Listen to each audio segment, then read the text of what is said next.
कुछ समय से अगर देखा जाए तो केवल दिल्ली ही नहीं, पूरे देश में एक नाम जो है वो बहुत चर्चा बटोर रहा है, वो है अरविंद केजरीवाल का। आम आदमी पार्टी के अध्यक्ष अरविंद केजरीवाल की गिरफ्तारी के बाद से ही सियासी गलियारों में बहुत गहमा गहमी चल रही है।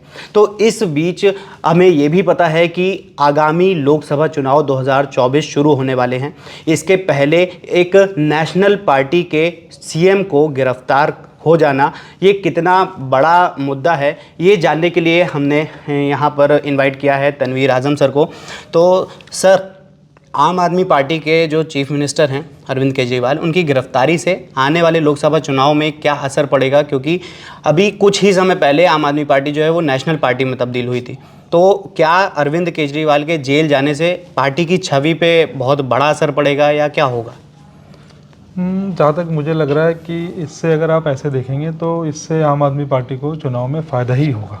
ओके। नुकसान के चांसेस कम हैं जी। और अगर आप दिल्ली को ही लेके चले, दिल्ली में 7 सीटें हैं, 7 की 7 सीटें बीजेपी की हैं जी। तो आम आदमी पार्टी के लिए हारने के लिए तो कुछ है नहीं जी। वो यहाँ से वो आगे ही बढ़ेंगे, जीतेंगे ही कुछ। जी। कांग्रेस के साथ उन्होंने अलायंस किया हुआ है इस बारी। जी। तो जिस तरीके से ईडी ने उनको अरेस्ट किया और जो कि लोगों में मतलब बहुत सारे लोगों से मेरी भी बात हुई पिछले 4-5 दिनों में अरेस्ट के बाद खास के, तो कुछ लोगों को ये लग रहा है कि ये मतलब गलत है इस तरीके से अरेस्ट करना है एक लीडर को। जी। और वो भी इलेक्शन के जस्ट कुछ दिनों पहले, तो वो हो सकता है एक सिंपैथी जो फैक्टर है वो केजरीवाल के साथ काम कर जाए।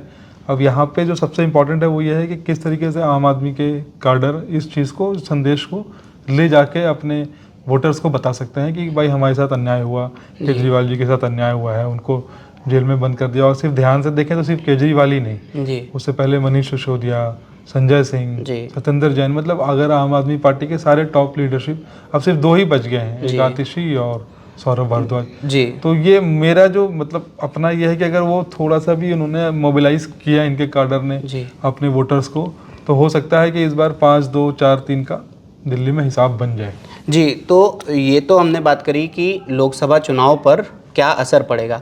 जैसे कि आपने अभी कहा कि जो मेन चेहरे हैं, जैसे कि केजरीवाल खुद गिरफ्तार हैं, सीएम पद पर थे, और मनीष सिसोदिया पार्टी का इतना बड़ा चेहरा, संजय सिंह, सत्येंद्र जैन, ये सब गिरफ्तार हो चुके हैं, ये सब जेल में हैं।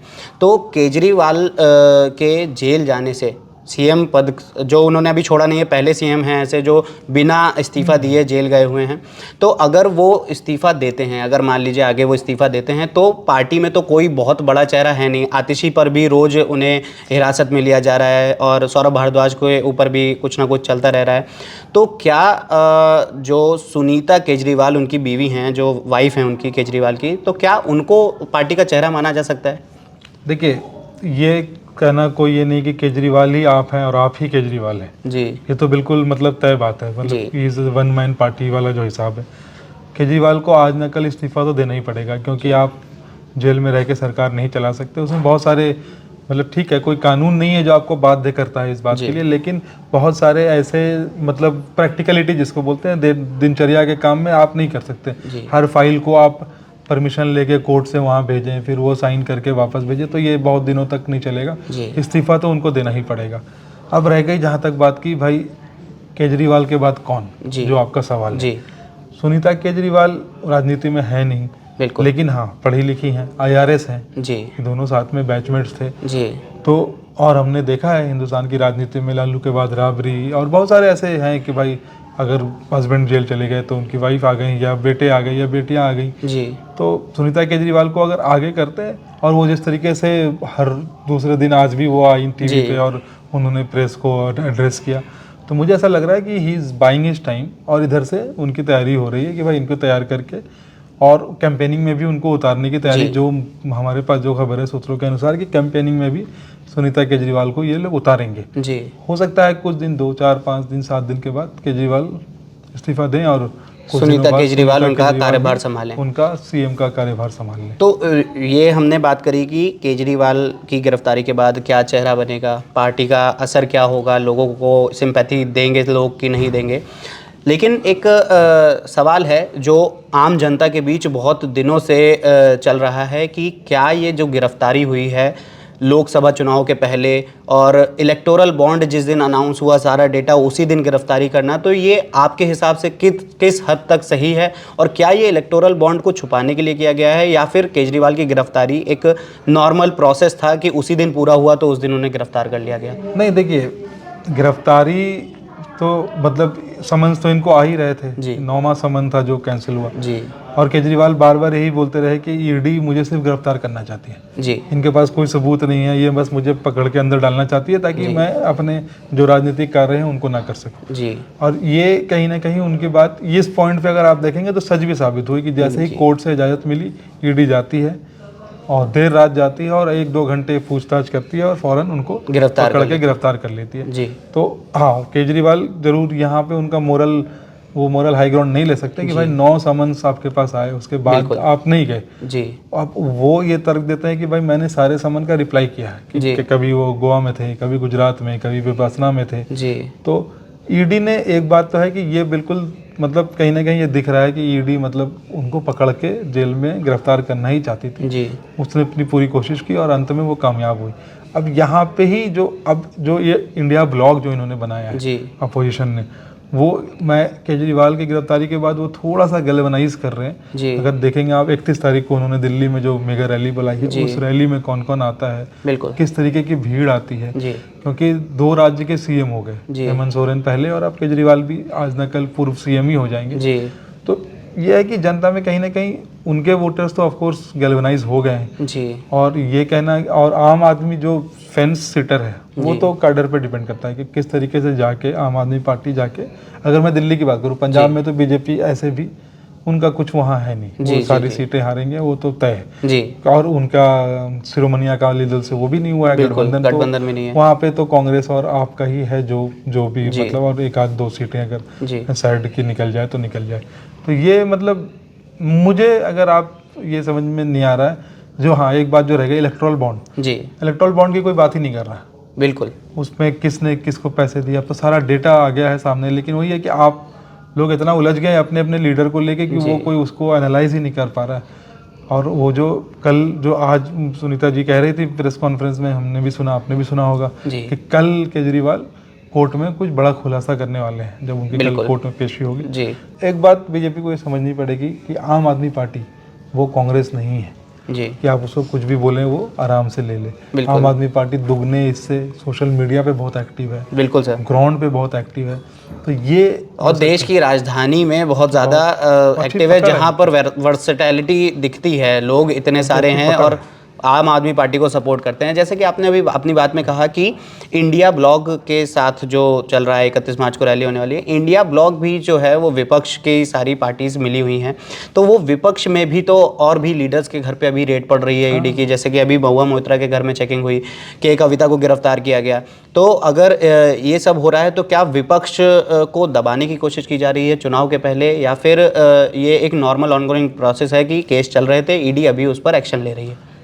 नहीं, देखिए, कुछ चीज़ें हैं जो बिल्कुल हकीकत है कि भाई बहुत सारे ऐसे लीडर थे जिन पर केस चल रहे थे जी। जैसे फॉर एग्जांपल आपके अजित पवार हो गए जी, केस चल रहे थे उन पर, नेचुरली करप्ट पार्टी कहा गया उनको जी। और आज वो अजित पवार इनके साथ हैं, उनके सारे केस बंद हो गए बिल्कुल।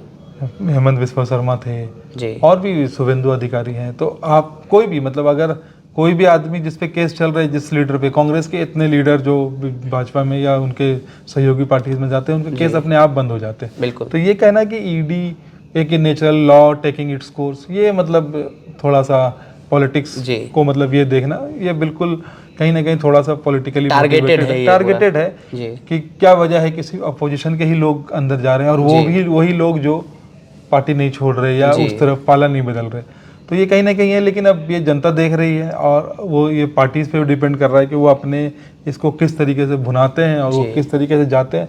जहाँ तक रह गई बात दिल्ली की, तो मुझे लग रहा है कि ये वाला दाव थोड़ा सा उल्टा पड़ सकता है क्योंकि केजरीवाल बहुत माहिर हैं अपना इस तरीके के चीज़ों को पलट के अपने हिस्से में करने में, इसमें अपना फ़ायदा ही है, अपना हित साधने में। तो मुझे लग रहा है कहीं ना कहीं ये थोड़ा सा यहाँ पे कहीं पे चूक गए, और अगर 1-2 सीटें भी हार जाती है बीजेपी जी, तो ये तो आप फिर उनकी जीत ही मानेंगे ना आप। बिल्कुल, भाई अगर जहाँ उनके पास एक भी नहीं था और उनके पास 2 सीट आ जाती है, एक भी ले आए, बिल्कुल। तो जैसे कि कुछ सर्वे मैंने देखे अलग अलग चैनल्स के, अलग अलग मैगजीन्स के, सोशल मीडिया पे भी मैं देख रहा हूँ, तो ज़्यादातर पहले भी ये कह रहे थे कि 1-2 सीटें, जैसे ये जो साउथ वेस्ट दिल्ली की जो सीटें हैं, यहाँ जहाँ से मैं आता हूँ, तो वहाँ पे माइनॉरिटी की बहुत अच्छी तादाद है, तकरीबन 2.5 लाख वोट है। तो वो सीट तो ऑलरेडी ही बहुत मजबूत हो गई थी इनकी, क्योंकि वोट बटने के इस बार चांसेस नहीं थे। तो ऐसी सीटें तो वो थोड़ा सा मेहनत करेंगे, और वो जो फेंस पे बैठा है, क्योंकि देखिए कुछ लोग ये भी कह रहे हैं कि अगर आपकी लड़ाइयाँ हैं तो लड़ो, आप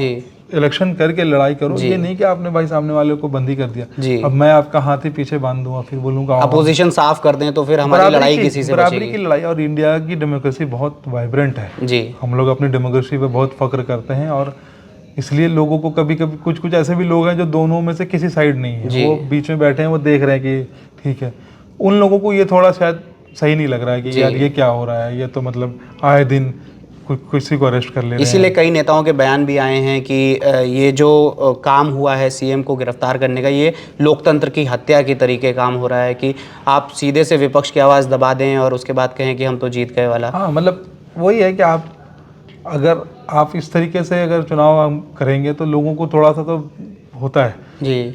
अब यहाँ पे दिल्ली का जो सिनेरियो है, क्योंकि आप दिल्ली और पंजाब में ही अभी है जी, दिल्ली में बहुत ही इंटरेस्टिंग है कि भाई असेंबली इलेक्शन में सारे लोग आपको देते हैं, और फिर जब ये आता है लोकसभा आती है तो सातों की सातों सीट बीजेपी जीत जाती है। लेकिन ये कहना कि हर साल और हर इलेक्शन में ऐसे ही रहेगा, नहीं, वो तो चेंज होते रहते हैं, चीजें बदलती हैं। बीजेपी किसी जमाने में 2 सीट की पार्टी थी, आज देखिए कितनी सीट है जी। तो राजनीति में ऐसे इस तरीके की इंसिडेंट, या तो आपको कमजोर कर देगा, या तो आपको और बहुत मजबूत करके ही निकाल करके देगा। अब ये देखना होगा कि इसका जवाब तो हमें 4 जून को ही मिलेगा कि भाई ये इस इंसिडेंट से आपको क्या फ़ायदा हुआ या क्या नुकसान। तो जैसा कि हमने सर से जाना कि आम आदमी पार्टी के चीफ मिनिस्टर को जेल में डालना सही था या ये पूरी एक साजिश थी, इस पर आपकी क्या राय है, ये आप हमें कमेंट सेक्शन में ज़रूर बताएं। और ऐसे ही और भी अपडेट्स के लिए जुड़े रहिए डीएनए के साथ, और साथ ही फॉलो कीजिए डीएनए के ऐप को।